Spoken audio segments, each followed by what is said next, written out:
mo kanina, hindi pa nag-umpisa yung QM Builders as a contractor? Yes, Mr. Chair. Hindi ka pa nakagawa ng project? Hindi pa kasi yung nag-asawa ko ng 1991, nag-upisa kami sa hardware. Yung maliit na hardware, nagtitinta lang bambo, mga ganun eh. Mga lipa. Bakit nasama ka sa 15 contractors sa listahan ng Pangulo?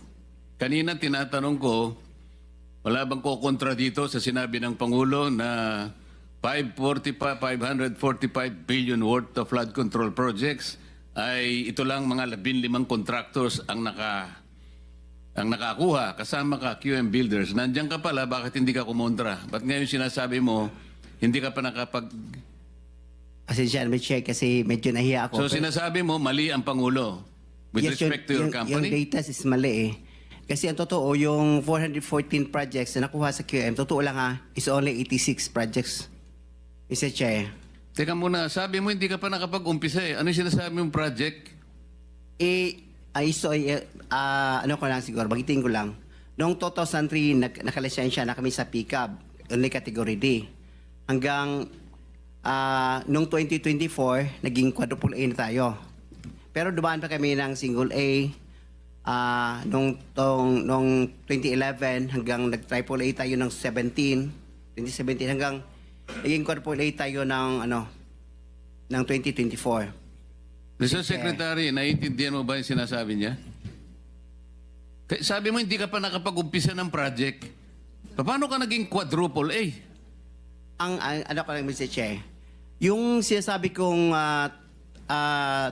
1992 is hardware pa yon. Yung nakita niyo yung hardware.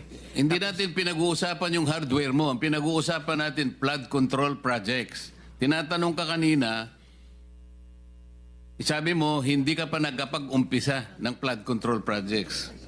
Paano ka nagkaroon ng lisensya? Paano ka naging quadruple A? At lalong mahalaga, paano ka nasama sa 15?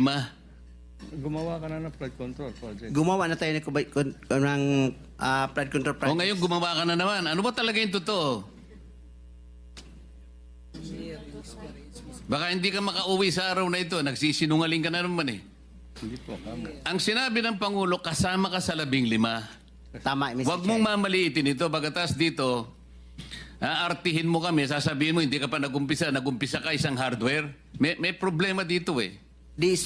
Ano lang yan, history lang yung sinasabi ko, Mr. Chair. Ano na yung totoo? Yung totoo, may lisensya na tayo na quadruple A ngayon.